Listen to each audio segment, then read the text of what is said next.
What's up, YouTube? It's me again, King Nazru, here with a review of Rosario Vampire Chapter 27. Okay, Chapter 27 starts off with Mocha meeting up with Tsukune, and she notices Tsukune is drinking a lot of water, and says he must be really thirsty. Now that might not seem really important, but trust me, when we get to the end of the chapter, it's going to be really important. Heck, it will be really important before we even get there. Uh, Mocha notices that Tsukune has taken off his bandage and his bite marks are gone, and Tsukune suspects that the Holy Lock is the reason why that's the case, and feels that the Holy Lock is actually making him more human, and as it represses his vampiric side. So, Tsukune also notes that things have been more peaceful ever since the Outcast gang has left them alone. Mocha then tells Tsukune that Yokai Academy uh, will soon have a school festival. And although I did say that I'm going to be reading this from a first first time perspective, I'm just going to let you know that that's actually really important. So when we get to that, it's going to be really good stuff. But back to the story, back to the chapter.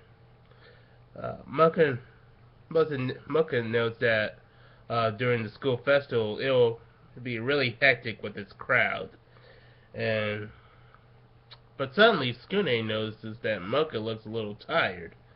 To which Mocha says she's fine, but she clearly isn't, as she soon trips.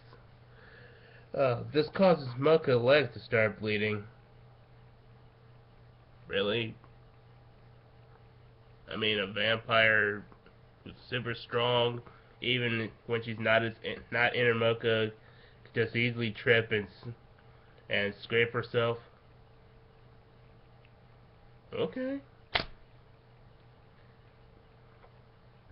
Uh, so Mocha's leg starts bleeding, and Tsukune looks at the blood very hypnotically before being very drawn to it before before Mocha starts to kick him in the face. Oh, I'm sorry, that's not supposed to be funny, but it just comes off that way. Tsukune starts to wonder why he felt so drawn towards Mocha's blood, but stops when Mocha calls him a pervert, and he chases after her to explain why he's not. Now, we can all pretty much surmise that Tsukune being so thirsty and him being drawn to Mocha's blood, we can pretty much see where this is going. But for those who can't, we'll save it. We'll just save the explanation for when we get there. So, while Skinny's chasing after Mocha to explain that he's not a pervert and he doesn't know why he's so obsessed with her blood, a guy, this mysterious guy, is walking on campus and spots Mocha and Skinny, and is told by a hooded figure that he's the target. The mysterious guy says he hates how peaceful Yokai Academy has gotten and would rather eat Mocha than Tsukune. So, naturally, as we all suspect, this is our villain of the week. So, back at the newspaper club, Skinny continues to explain that he's not a pervert to Mocha, and Kurumu and Mizuri learn about what happened from Yukari, who is actually excited due to the promise that this situation will bring possibly a bisexual three-way between her, Tsukune, and Mocha. And Mocha, hearing all of this, just tries to leave the club even when Tsukune says that he's innocent. And Kurumu decides to jump on Tsukune and says that that if he wants to do that stuff so badly, he should do that with her instead. And Mizure takes the time to curse Mocha, or rather, she wishes she could place a curse on Mocha, like some kind of witch or something. Love rivals, go. That's just how they roll. So anyway, Tsukune tries to ponder why Mocha has been avoiding him, while wondering why he was drawn to her blood. And Tsukune, still feeling thirsty, continues to drink a lot of water. His throat feels completely dry. Then he suddenly spots Mocha drinking tomato juice by herself. And for those who don't remember from my earlier chapters, vampires sometimes, for a substitute for blood, they drink tomato juice for sustenance. But this doesn't seem to be enough for her, since Mocha starts to faint. Tsukune starts to catch her and says that something is definitely wrong with her. Mocha says she's fine and asks him to let go of her. Tsukune notices how pale Mocha is and starts staring at her visible veins. Yeah, that's really creepy. Then it only gets worse by when Tsukune unwittingly prepares to bite Mocha. Mocha pushes him away and tells him not to come near her. Mocha runs off while Tsukune questions what he's doing. But Mocha doesn't get very far because she ends up passing out. And then the shadowy figure, who is most likely the mysterious man, is watching them from above. So, even though we haven't gone to the character realization, we pretty much have guessed what's going on. That the Holy Lock hasn't fully suppressed Tsukune's vampiric powers, which is a pretty interesting concept because it shows the actual limitations of the Holy Lock on Tsukune. And we're also going to see how Tsukune is going to try to combat that nature and try to regain his human nature.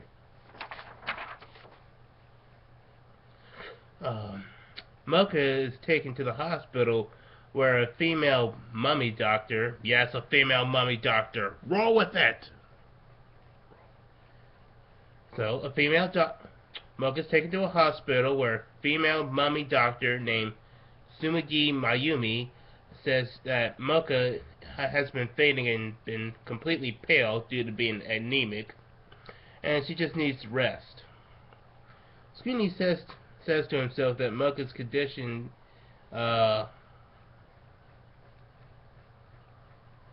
is his fault because she hasn't been feeding herself, and it was due to her giving so much blood to Tsukune back when he needed her blood to become a vampire. Well, will be a temporary vampire, and she hasn't been feeding a lot or at all ever since. It's actually time to take its toll. So Tsukune leaves and tries to continue to drink water, but he's still thirsty. And Tsukune finally comes to the realization it's not water he wants, but blood. Tsukune asks why is he acting like a vampire when the Holy Lock is supposed to keep him human. Then the mysterious guy tells Tsukune that when he gets up to him, that he sympathizes with his inability to eat Mocha's. But the guy starts swiping at Tsukune's shoulder and says that his name is Hayakushiki, and he was sent to kill him. And Hayakushiki starts turning into a centipede man, or the Japanese term for it, Mukadigami. and then tries attacking Tsukune. Suddenly hearing about centipede people reminds me a bit about Inuyasha. I should really try watching that episode. That was a really good one. But back to the story. Muka wakes up from her coma next to Yukari and starts wondering what happened to Tsukune. And then back to the fight, Hyakushiki says he agreed to kill Tsukune because the person who hired him said he can eat his fill. And Tsukune suspects that the Outcast gang sent him. But Hyakushiki disproves that, but it's that somebody else hired him. And Hyakushiki keeps spouting on about they're the same, and since Tsukune wishes to suck Mocha's blood, and Hyakushiki, where he comes from, has a girlfriend, and it frustrates him so much that he can't eat her or the people around them in the human world, and it feels. And at first it started to create some tension between them because there's actually some tactful truth between that. I mean, because Tsukune is slowly becoming a monster and having urges to kill somebody, and Hyakushiki has fully embraced that. But when he keeps repeating it, it just starts to get a little annoying. So, anyway, Mocha spots Tsukune and Hyakushiki, and she gets captured by him. Tsukune says tries to say he's nothing like him because he doesn't wish to hurt Mocha, but Hyakushiki tries to tempt Tsukune by leaving bleeding marks on Mocha's body with his centipede legs. This causes the Holy Lock to start acting up, while Hyakushiki says that he'll eat them both, which would kind of contradict his plan of tempting Tsukune to eat Mocha. Sorry about that. He probably should wait for Tsukune to actually take the bait first. But Tsukune gets really upset and punches off a part of Hyakushiki's body, and it turns out this happened because he transformed to his vampire form despite the Holy Lock. Wow, that's really making the Holy Lock seem really ineffectual. And Tsukune relentlessly beats up Hyakushiki. Okay, screw the fact that the Holy Lock is being completely ineffectual. This is completely awesome that Tsukune is finally acting like a badass and beating up some people. And when Hyakushiki has been fully beaten, he starts to say that Tsukune is not like him, but he's actually far, far worse. When the battle's over, Mocha wakes up on Tsukune's back, and he asks where Hyakushiki is, but Tsukune said he left before Tsukune regained his senses after turning into a vampire. Tsukune then says he feels Mocha has been avoiding him because of how he acted, but she says it's because she wanted to suck Tsukune's blood. Really? We're back to that again.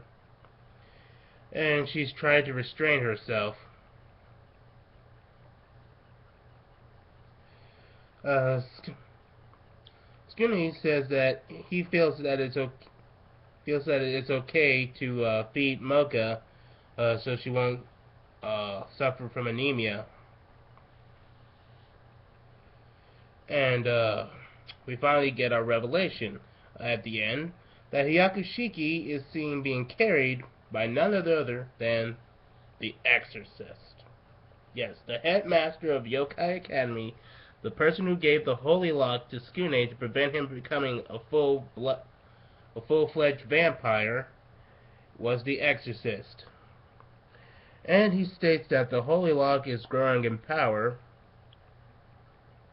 Sure, man, we'll take your word for it because my point of view is looking like it's pretty like it's not doing a real good job.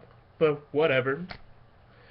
He says that it's growing in power and that he sent the monster to test him.